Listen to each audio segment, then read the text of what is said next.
Tolong dan jamah setiap kami ketika firman-Mu dibentangkan Tuhan. Balutlah setiap hati yang luka. Beri semangat buka jalan bagi kami yang sedang mengalami pergumulan hidup, kekurangan dalam keuangan ekonomi, bahkan goncangan dalam keluarga. Biarlah firman-Mu menjadi penolong buat kami. Kami pula membawa kesembuhan dan mujizat. Itu sebabnya sebelum kami terima firman, hamba berdoa, ulurkanlah tangan-Mu di atas kami. Bolehkah saudara membuka kedua tangan-Mu dalam nama Bapa, Anak dan Roh Kudus, dalam nama Tuhan Yesus. Tumpangkan tangan-Mu di atas kami Tuhan. Ulurkan tangan-Mu, tumpangkan tangan-Mu di atas anak-anak-Mu Tuhan. Engkau sayang dengan kami, Engkau mengasihi setiap kami. Berkati pernikahan kami, berkati keturunan kami. Tuhan Yesus, Tuhan Yesus, Tuhan Yesus. Sembuhkan luka-luka hati kami, semangati kami pagi ini Tuhan. Tumpangkan tangan-Mu di atas tangan-tangan yang terbuka ini. Kau berdoa dalam nama Yesus. Terimalah berkat dari Tuhan, terima dalam nama Yesus. Turunkan tangan saudara.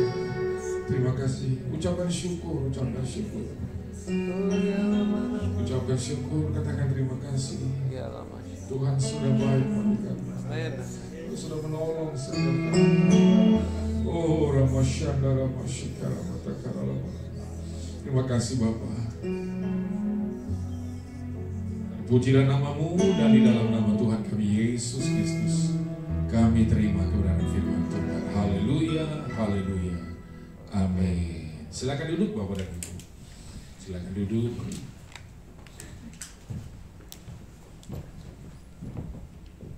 Selamat pagi dan shalom. Sehat semua Bapak dan Ibu. Pertama-tama saya bersyukur kepada Tuhan pagi hari ini ada bersama dengan Bapak Ibu yang baik hati, yang luar biasa. Terima kasih kepada Bapak dan Ibu Gembala, para tua-tua gereja yang memberikan kesempatan buat saya dapat melayani firman Tuhan.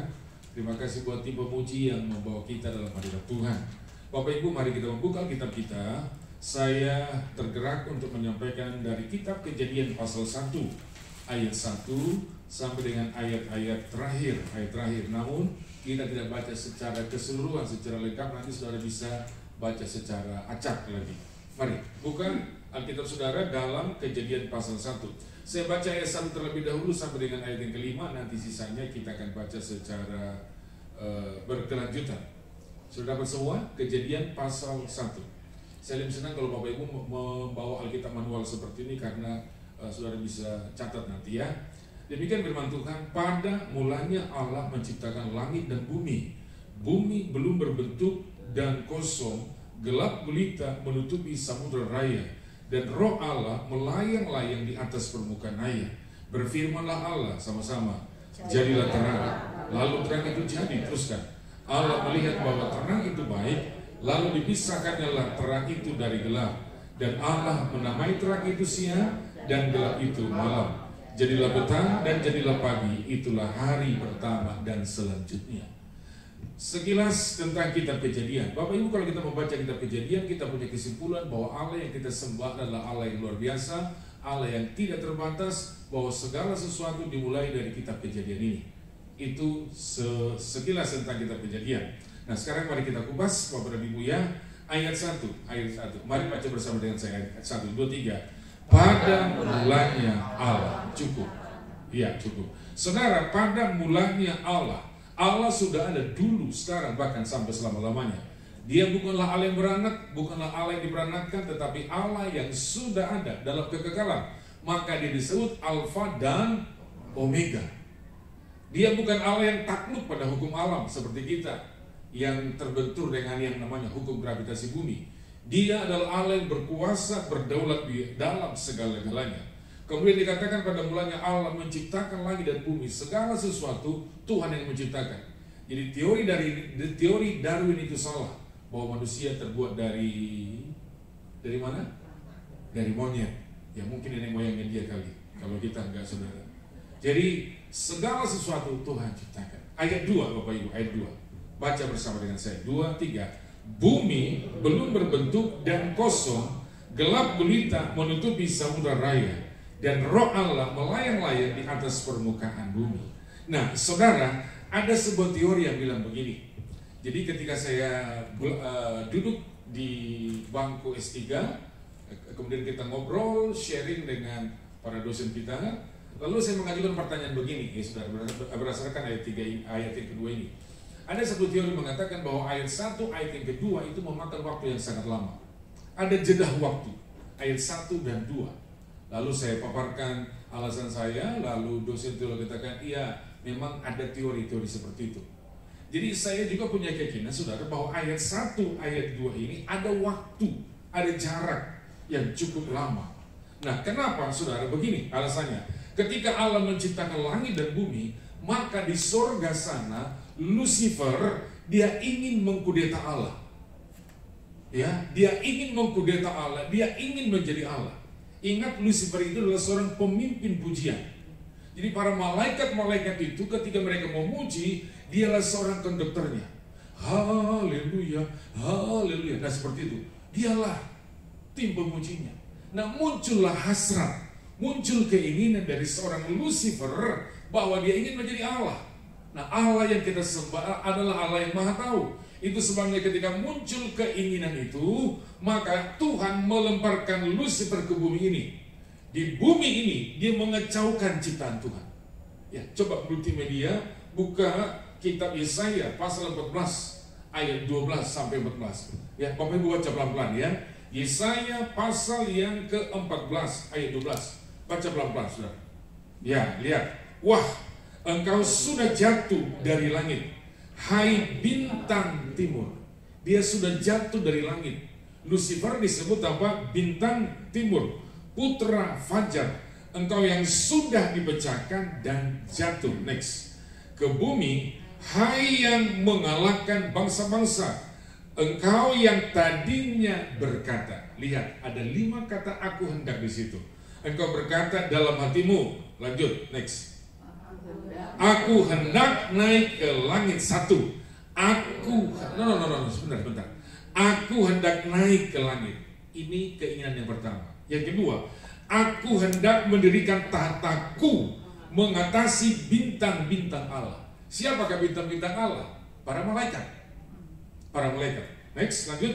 Dan ketiga, dan aku hendak duduk di atas bukit pertemuan.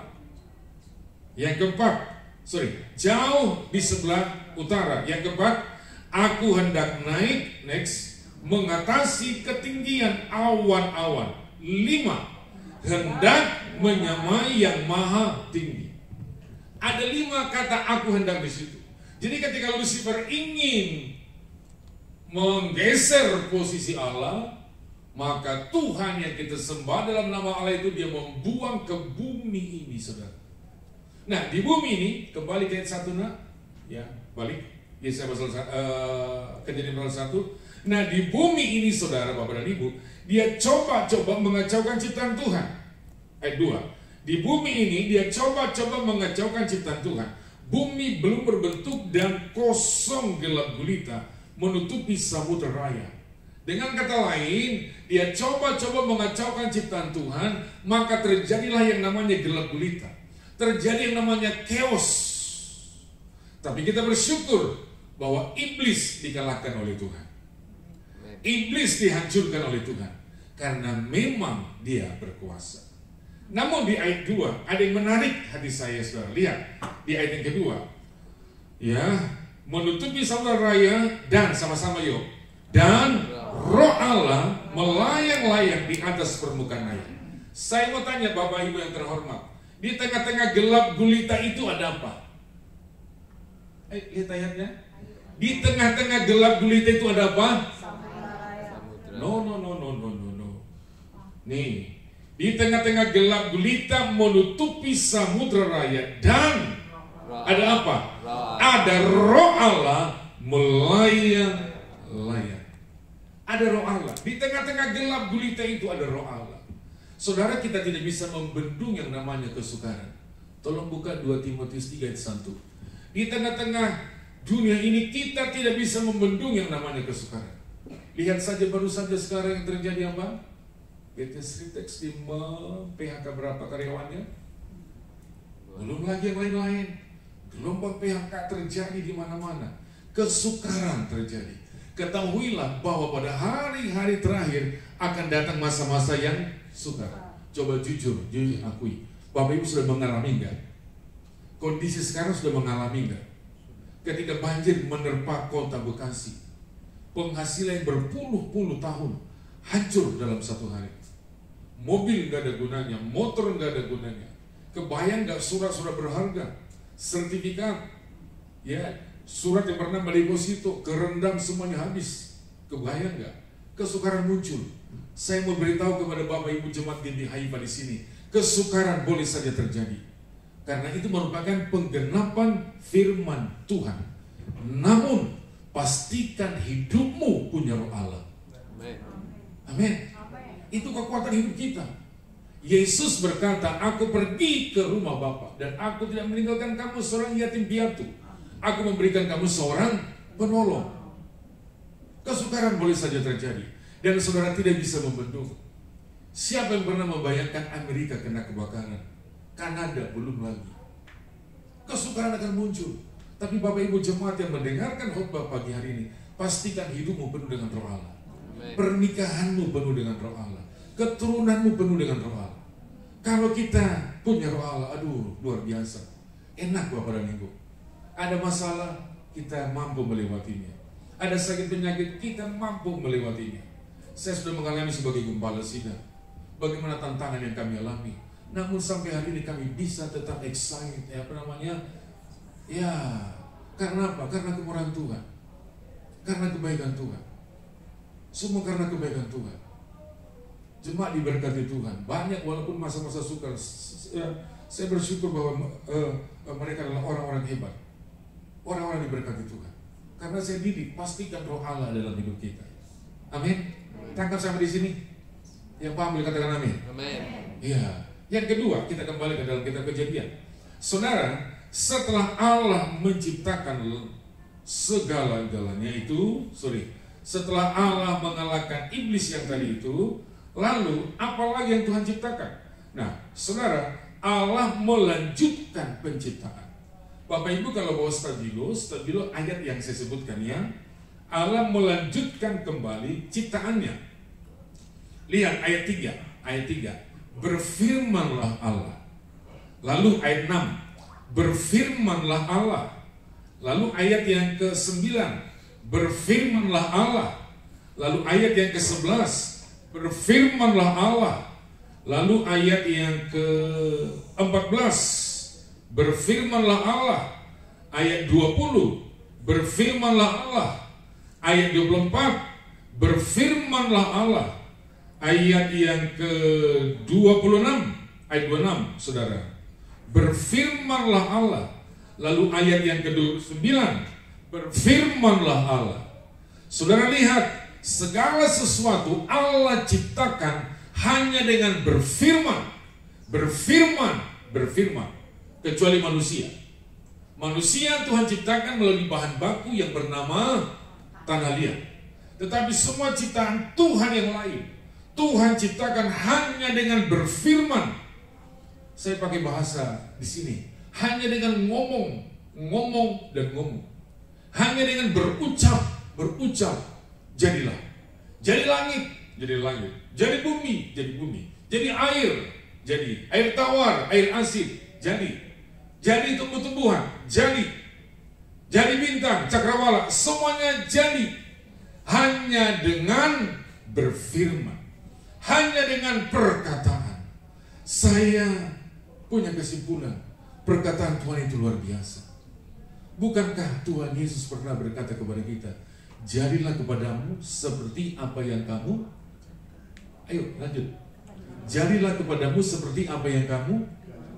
Bapak Ibu sadar nggak perkataanmu punya kuasa? Cuma kan seringkali kita kata yang sia-sia, kata yang sembrono. Kata-kata kita itu mencipta, menghasilkan mujizat. Kalau kita berkata, aku diberkati, jadi engkau diberkati oleh Tuhan. Kalau engkau berkata, keturunanku diberkati, jadi keturunanku diberkati oleh Tuhan. Kalau engkau berkata, kandungan anakku, kandungan anak mentuku diberkati Tuhan, jadi kepadamu seperti itu. Saya baru pulang dari Mesir 2 atau 3 minggu yang lalu. Kalau Bapak Ibu pergi ke Mesir, pasti berkunjung ke satu gereja, namanya gereja mujizat. Ya toh? Satu gereja mujizat. Gereja yang dipahat dari batu besar dan muat 25 sampai 30 ribu manusia. Itu gereja terbesar di Timur Tengah. Saya sudah berkali-kali pergi ke gereja ini atau ke Mesir ini. Jadi ceritanya waktu itu bahwa kekristenan di Mesir itu dianiaya. Penguasa yang katakan, bukankah di Alkitab kalian ada ayat yang berkata, jika engkau berkata kepada gunung, hai gunung pindah, maka gunung akan pindah. Dan tidak ada mustahil bagimu. Coba, saya mau tantang orang Kristen. Bisa nggak gunung itu pindah? Kalau gunung itu pindah, maka agama Kristen di Mesir diizinkan. Kalau tidak, maka agama Kristen menjadi agama yang terlarang. Saudara, tantangannya besar. Taruhannya nyawa. Mereka berpuasa, mereka berdoa, meminta anugerah kemurahan Tuhan. Pada hari yang ditentukan, maka kumpullah para penguasa Mesir, Raja Mesir, dan anak-anak Tuhan orang Kristen. Mereka berdoa, Bapak Ibu percaya atau tidak, itu gunung pindah. Itu gunung pindah, dan mereka pahat menjadi sebuah tempat ibadah yang terbesar di Timur Tengah. Perkataan menciptakan mujizat loh. Makanya jangan seringkali ngomong sembrono, asal-asalan, gitu. Apa beda ngomong bahasa Inggris dengan ngomong bahasa Indonesia? Kalau ngomong bahasa Indonesia, dia ngomong dulu baru mikir. Oh iya, gue salah. Tapi kalau ngomong bahasa Inggris, dia mikir dulu baru ngomong. Bilang apa? Ya salah enggak? Enggak struktur, yang tidak terstruktur, yang penting ngomong bahasa Inggris. Kan mikir dulu kan? Mikir dulu baru berucap. Orang Indonesia ngomong dulu baru mikir. Aduh, salah tadi ya. Minta ampun Tuhan. Mikir baru ngomong. Saudara, perkataan kita punya apa? Kuasa. Amin. Iya. Ingat kisah Yosua. Ketika Yosua berperang dengan orang-orang Palestina, saudara. Jadi katakan apa? Matahari berhenti. Matahari berhenti di lembah Ayalon, di Beon. Itu dihabisin musuhnya semua. Ingat kisah daripada Elia dalam Yakobus pasal yang kelima. Elia bilang apa? Hujan jangan turun. Hujan tidak turun. Berapa lama? 3 tahun, 6 bulan. Dia bilang lagi, hujan turun. Api turun dari langit. Bapak Ibu, sebenarnya kita ini orang-orang hebat loh Bapak dan Ibu. Anda yang duduk di tempat ini adalah orang-orang yang hebat. Cuma kita nggak sadar. Gaya hidup kita sama seperti orang lain. Mari kita jaga perkataan kita. Karena perkataan kita punya kuasa. Katakan amin. Perkataan kita punya kuasa. Haleluya. Saya diberkati ngomong begini nih. Betul. Saya khotbah tidak hanya buat saudara, tapi saya juga sedang khotbah buat diri saya sendiri. Saya tidak mendidik saudara, tapi saya juga mendidik diri saya sendiri. Bahwa perkataan kita punya kuasa. Kalau nggak salah di atas saya pernah bersaksi, ketika saya pengen rumah yang di samping, pemilik rumah itu tawarkan 3 miliar. Saya bilang, kalau ngomong yang benar, ya rumah saya kata dia, oke lah, ya sing waras ngalah dalam hati saya. Tapi yang di samping saudara, dibuka harga 2 miliar. 2 miliar atau Pak Pendeta. Ya tapi biar pajak masing-masing ya. Total 2,1. Bapak Ibu, kami tidak punya uang, tapi tahukah saudara, itu di masa Covid. Lagi tinggi-tingginya Covid. Tuhan berikan kita kemampuan, Tuhan tolong kita, Tuhan kasih berkat sehingga rumah itu bisa dieksekusi. Harganya 2 miliar tambah pajak, notaris dan lain sebagainya. 2,1 kita beli. Itu karena kuasa perkataan. Makanya Bapak dan Ibu yang terhormat, jaga perkataan. Ngomong bertiga, jaga perkataan. Haleluya. Ibu-ibu, jaga perkataanmu. Ya, anak Tuhan tidak boleh lagi ngomong sembrono. Anak Tuhan gak boleh ngomong yang sia-sia. Ya, coba buka nak Efesus pasal yang keempat. Coba buka Efesus pasal 4 ayat 29. Ibu-ibu baca ya. Efesus 4 ayat 29, nanti ayat 25 bapak-bapak. Ayat 29. Efesus 4 ayat 29. Ibu-ibu yang terhormat, 2-3. Janganlah ada perkataan kotor keluar dari mulutmu, tetapi pakailah perkataan yang baik untuk membangun, Iya, garis bawahi kalimat apa? Perkataan kotor, ayat 25. Bapak-bapak yang terhormat, ayat 25. Next, 23. Karena itu, buanglah dusta dan berkatalah benar seorang kepada yang lain. Karena kita adalah sesama. Untuk dua ayat ini yang paham boleh katakan amin. Amin. Lanjut kita kembali ke kitab Kejadian pasal 1. Nah, saudara, apa lagi yang Tuhan lakukan? Setelah dia berfirman, lalu apa lagi yang Tuhan lakukan? Ayat 4, saudara, ayat 4. Semua buka Alkitabnya, ayat 4. Garis bawah ya. Allah melihat bahwa terang itu baik, lalu dipisahkannya lah terang itu dari gelap. Garis bawahi kalimat dipisahkannya lah. Kemudian ayat yang ke-6, berfirmanlah Allah, jadilah terang dan jadilah cakrawala di tengah segala air untuk sama-sama memisahkan. Garis bawahi. Lalu ayat 7 Bapak dan Ibu sama-sama yuk. Maka Allah menjadikan cakrawala dan ia memisahkan. Garis bawahi kata memisahkan. Lalu ayat yang ke-14, berfirmanlah Allah, jadilah benda-benda penerang pada cakrawala untuk sama-sama memisahkan. Yang keras, 23. Memisahkan. Ayat yang ke-14, ayat yang ke-14, 23. Berfirmanlah Allah. Ayat yang ke-18, ayat 18.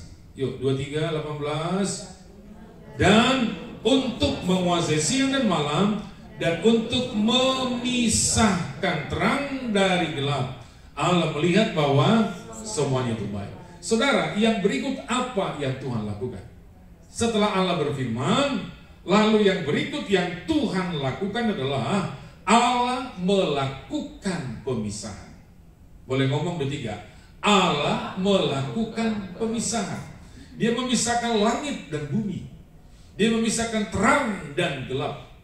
Dia memisahkan daratan dan lautan. Dia memisahkan air tawar dan air asin. Dia memisahkan hewan yang bisa terbang, merayap, dan lain sebagainya. Allah melakukan pemisahan.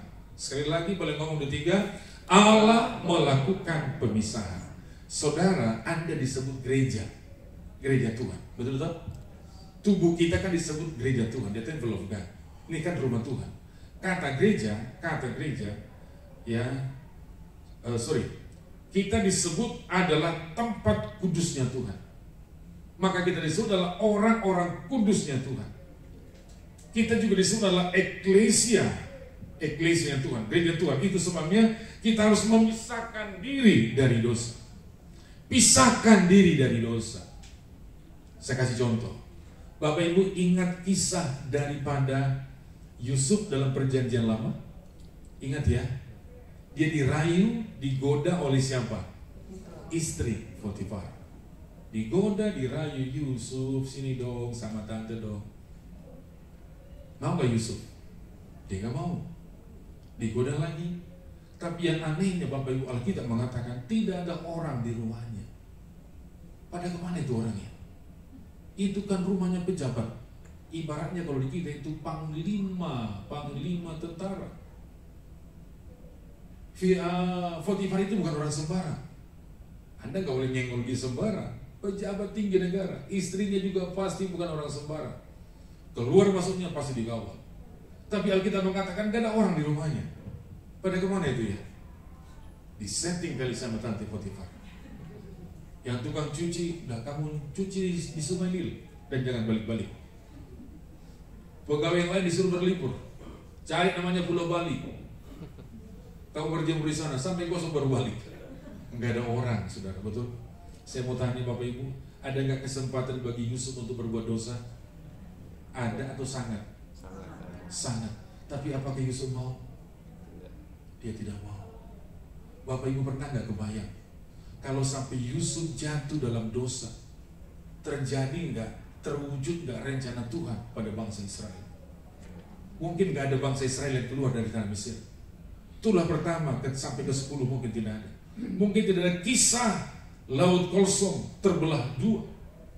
Mungkin tidak ada kisah 10 hukum Taurat roti mana. Kenapa? Karena tokoh besar yang dipersiapkan oleh Tuhan yang bernama Yusuf telah jatuh dalam pangkuan siapa? Sus Potifar, tante Potifar. Tapi apakah Yusuf melakukan? Tidak. Dengar, lihat saya sebagai hamba Tuhan yang sudah gembala sidang 30 tahun dengan baik. Pisahkan dirimu dari dosa. Kalau engkau ingin melihat kemuliaan Tuhan, komit hidup kudus. Saya lihat setiap pria yang jatuh dalam dosa perzinahan, hidupnya susah terangkat. Rawat pernikahanmu dengan baik. Segala sesuatu dimulai dari pernikahan. Engkau jatuh dalam dosa pernikahan, Tuhan gak respect dengan kita. Saya minggu ini mengkonseling 3 pasangan. Semuanya persoalannya cuma 2, seks dan uang. Itu saja lingkarannya. Berselingkuhlah, video call lah dengan orang lah, dari situ saudara. Semua seks, terus apa tadi? Uang. Itu saja yang dilakukan oleh iblis. Makanya Bapak dan Ibu, dari hati saya yang paling dalam, rawat pernikahan dengan baik. Jangan jatuh. Kalau sampai jatuh, aduh luar biasa. Coba, ya lihat saya ya. Tuhan berjanji kepada Abraham, keturunannya seperti bintang di langit dan pasir di laut. Saya mau tanya, apakah sudah terwujud? Ya, amin. Belum terwujud toh? Lalu dilanjutkan dengan anaknya yang kedua, anaknya yang bernama Ishak. Sama janjinya. Apakah sudah terwujud? Belum. Lalu dilanjutkan dengan anaknya yang bernama Yakub. Apakah sudah terwujud? Belum. Generasi pertama, generasi kedua, generasi ketiga belum terwujud. Nanti terwujud itu di generasi yang keempat. Siapa yang namanya? Yusuf. Kalau Yusuf jatuh dalam dosa, aduh saya nggak tahu deh gimana rencana Tuhan kepada Abraham, Ishak, Yakub. Saya tidak tahu apakah terjadi atau tidak. Tapi Yusuf bertahan. Hebatnya di situ. Dia pisahkan dirinya dari godaan, rayuan. Siapa? Tante? Itu dia. Nyonya Potifar. Bapak Ibu yang terhormat, ingin besar, pisahkan diri dari dosa. Amin. Amin. Ada orang yang ngobat terus, ngobat dan ngobat. Akhirnya mati rasa. Nggak tahu pulang, nggak tahu rumahnya di mana, mati rasa. Nah itulah. Jadi saya minta Bapak dan Ibu, pisahkan diri dari dosa. Sampai sini paham? Bagaimana saya sampai jam berapa? Kalau kepanjangan Bapak Ibu yang katakan, Pak, kepanjangan Pak. Sampai jam 9, tapi ya kurang dikit lah ya. Oke. Nah, Bapak dan Ibu yang saya kasih, setelah Allah melakukan pemisahan, apalagi yang Tuhan lakukan? Ayat 28. Setelah Allah melakukan pemisahan, maka apa yang Tuhan lakukan? Ya, sedikit lagi ya, udah jam 9 saudara. Apa lagi yang Tuhan lakukan? Ayat 28, boleh kita baca sama-sama, 2, 3. Allah memberkati mereka. Lalu Allah berfirman kepada mereka, beranak cuculah dan bertambah banyak, penuhilah bumi dan taklukkanlah itu. Berkuasalah atas ikan-ikan di laut dan burung-burung di udara dan yang merayap di bumi. Tahan ayat ini. Bapak dan Ibu, setelah Allah melakukan pemisahan, maka apa yang Tuhan lakukan? Yang pertama, Allah memberkati. Boleh ngomong 2, 3? Allah memberkati. Saudara, dari semua berkat-berkat yang lain, saya menyimpulkan ada 3 berkat Tuhan. 1 berkat di langit, 2 berkat di bumi, 3 berkat di bawah bumi. Yang pertama, berkat di langit adalah berkat hidup kekal selama-lamanya yang Tuhan sudah berikan buat kita. Saya percaya saudara, ketika Anda menerima Yesus sebagai Tuhan dan Juru Selamatmu, engkau diselamatkan, engkau menerima hidup yang kekal. Amin. Yang kedua adalah berkat di bumi. Berkat di bumi artinya selama kita ada di bumi ini, Tuhan pelihara kita. Amin. Makanya kan ada lagu anak sekolah minggu yang mengatakan, jagaku seperti biji matamu. Betul kan? Tuhan jaga kita seperti biji matanya. Burung-burung di udara Tuhan pelihara. Apatah lagi dengan kita, Tuhan pelihara. Ini berkat selama kita ada di bumi. Tuhan jaga. Pemasmur mengatakan, dulu aku muda, sekarang aku sudah tua. Belum pernah aku melihat orang benar itu ditinggalkan dan lanjut anak cucunya meminta-minta roti. Apakah sudah pernah melihat orang tua yang baik, orang tua yang cinta Tuhan, orang tua yang saleh, lalu anak-anaknya minta-minta ngamen? Gak ada, saudara. Selalu ada saja cara Tuhan memberkati. Saya sudah mengalami sendiri bagaimana Tuhan membuka jalan, Tuhan memberkati kita, Allah memberkati mereka. Nah, saudara, apa saja yang Tuhan berkati? Ya, Bapak Ibu lihat ke LED, ke multimedia ya. Apa saja yang diberkati Tuhan? Allah memberkati mereka, lalu Allah berfirman kepada mereka, beranak cuculah. Kalau saya kasih koma di tengah-tengah, beranak, saya kasih koma, cucu, berarti berapa generasi? Dua. Ngomong yang mantap. Dua generasi, tambah saudara, 3 generasi. Orang Indonesia kan rata-rata 3 generasi ya. Bapak, anak, cucu. Jarang punya cicit, buyut jarang. Jarang-jarang dulu kalau orang tua kita dulu. Ya karena mereka menikah umur muda. Ya tanpa tanpa yang lain-lain lah begitu.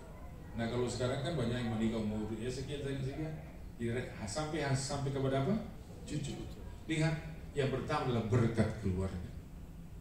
Tadi berkat di langit, di bumi, dan di bawah bumi. Yang kedua adalah berkat keluarga. Beranak, kasih koma, cucu. Sekali lagi berapa generasi? 2, 3 generasi. Itu berkat yang kedua. Berkat yang ketiga, bertambah banyak. Tuhan mau kita semakin bertambah. Kasih kita kepada Tuhan semakin bertambah. Pengorbanan kita kepada Tuhan semakin bertambah. Hidup kita semakin bertambah. Bahkan kalimat yang lain, aset saudara juga semakin bertambah. Saya selalu bilang kepada teman-teman para pendeta, kamu sudah menggembalakan berapa lama? Ya sekian lama Pak. Tambah nggak aset kamu?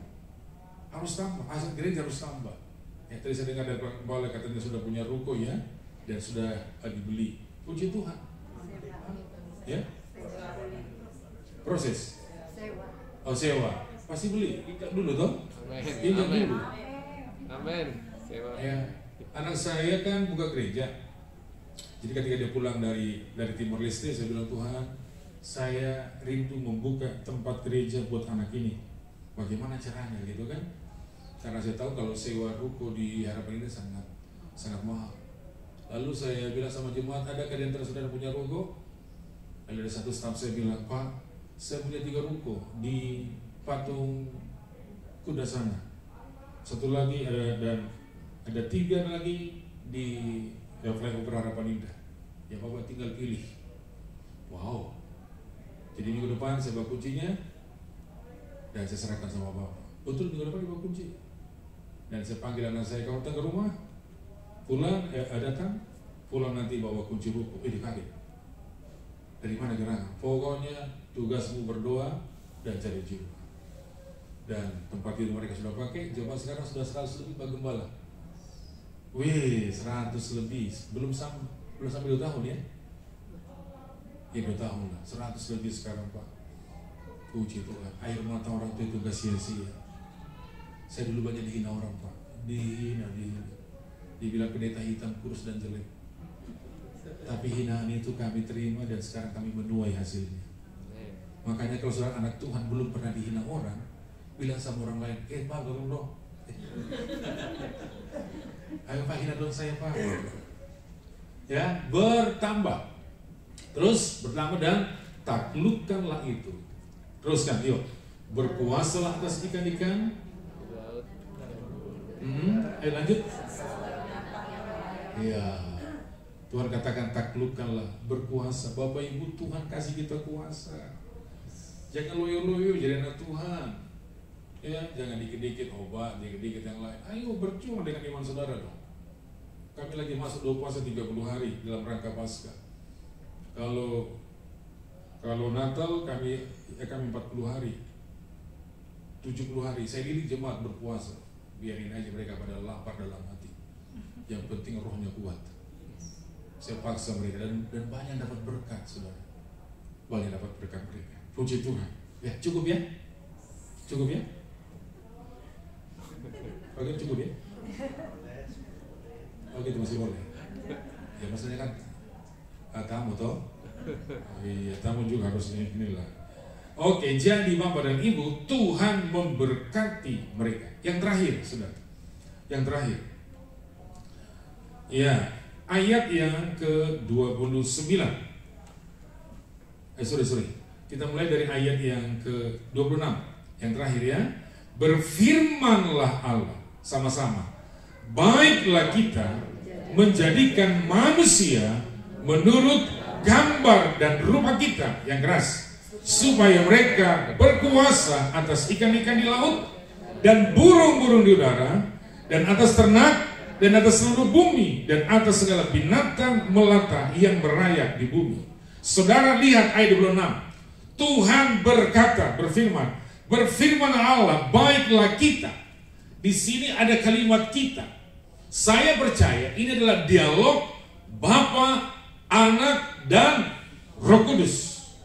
Allah tidak bilang begini, baiklah aku menciptakan manusia dan selanjutnya. Tidak. Tetapi dia berkata, baiklah kita. Berarti Bapak dan Ibu, gaya kerajaan sorga itu adalah gaya hidup kita. Di bumi ini gaya hidup apa? Aku, gua, betul tak? Aku, egosentrisnya. Gaya hidup sorga adalah kita. Nah, supaya kita diberkati Tuhan dengan apa yang saya uraikan tadi, saudara harus mempraktekkan gaya hidup kerajaan sorga, yaitu kita. Betul, amin? Ini gereja kita. Loh, kok ada responnya? Amin. Ini gereja kita. Amin. Ini komunitas kita. Amin. Kita harus pikul tanggung jawab bersama-sama. Amin. Tuhan tidak katakan baiklah aku, tidak. Tapi dia katakan apa? Baiklah kita menjadikan manusia menurut gambar dan rupa kita. Di ayat ini, di pasal ini ada 3 kali kata kita di situ. Bapak Ibu boleh cek, ada 3 kali. Tuhan tidak katakan menurut gambar dan rupa aku, enggak. Tapi kita. Saudara Bapak dan Ibu, salah satu rahasia hidup diberkati oleh Tuhan adalah mempraktekkan gaya hidup kerajaan sorga. Doa Tuhan Yesus adalah, datanglah kerajaanmu, jadilah kehendakmu di bumi seperti di sorga. Jadi seperti sorga itulah. Ya, puji Tuhan. Supaya apa? Tujuannya apa? Supaya berkuasa. Semua ciptaan Tuhan, kita yang punya kuasa. Tapi Bapak Ibu perhatikan, setelah manusia jatuh dalam dosa, terbalik ya. Ya, saya ulangi. Semua ciptaan Tuhan yang lain, baik hewan, baik tumbuh-tumbuhan, segala sesuatu, semua dalam kuasa manusia. Tapi sebaliknya, setelah manusia jatuh dalam dosa, terbalik. Tumbuh-tumbuhan yang kuasai manusia. Coba saya mau tanya, rokok terbuat dari mana? Tembakau itu apa? Tumbuh-tumbuhan. Banyak orang tidak bisa melepaskan dirinya dari tembakau, dari rokok itu. Pak, mohon maaf kalau saya nggak merokok, Pak, pusing, Pak. Betul kan? Padahal itu dalam kuasanya manusia. Tapi setelah manusia jatuh dalam dosa, justru yang menguasai. Puji Tuhan. Jadi Tuhan katakan semua dalam kuasa manusia dan mereka apa? Berkuasa atasnya. Yang terakhir Bapak dan Ibu, kata gambar di sini, kata gambar atau imago Dei Allah berarti serupa seperti Allah. Tuhan mau kita memiliki gaya hidup. Tuhan mau kita punya karakter seperti Tuhan. Tuhan mau kita menjadi manusia ilahi. Amin. Supaya berkat Tuhan ini turun atas hidup kita semua. Amin. Tuhan memberkati kita. Saya tutup dengan sebuah kisah ringan. Bapak Ibu pernah makan di Pizza Hut? Keterlaluan. kita anak kota, bos. Iya. Bapak Ibu tahu siapa orang di belakang Pizza Hut ini? Ada satu anak Tuhan, sebut saja yang bernama Stephen King. Stephen King adalah anak daripada pemilik Pizza Hut. Dia kuliah, dia bekerja.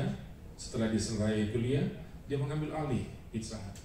Di tangan Stephen King, usaha ini diberkati Tuhan, maju luar biasa. Tapi bukan itu yang mau saya katakan sama saudara. Yang mau saya katakan adalah apa yang dilakukan oleh Stephen King sehingga usaha ini diberkati.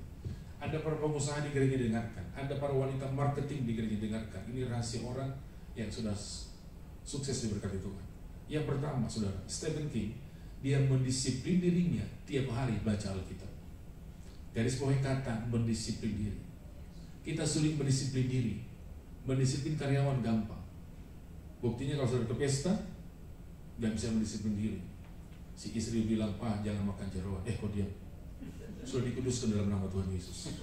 Ingat doa dari Pak Pendeta itu, jadi makanan sehat. Gak bisa mendisiplin diri lah. Makanya pulang dari pesta, leher tegang, kaki diseret-seret. Yang kedua, Stephen King, dia menjadikan firman Tuhan, menjadi apa? Value, nilai kehidupan. Orang dunia bilang apa? Pemasukan banyak, pemasukan banyak, pengeluaran sedikit. Tapi prinsip Tuhan tidak begitu. Berilah, maka kepadamu akan diberi. Saya mau tanya, Anda yang setia kasih persepuluhan di gereja ini, korban-korban di gereja ini, apakah sudah pernah berkekurangan? Tidak. Saya jamin Tuhan memberkati berlipat kali. Dan yang ketiga, dia berkomitmen membaca Alkitab dari Kejadian sampai Wahyu dalam tempo 1 tahun. Makanya kalau Bapak Ibu belum selesai baca Alkitab minimal 1 kali sebelum namamu berubah jadi almarhum dan almarhum. Tuhan Yesus memberkati kita semuanya. Amin. Ayo kita makin berdiri. Bawaku ke gunung kudus.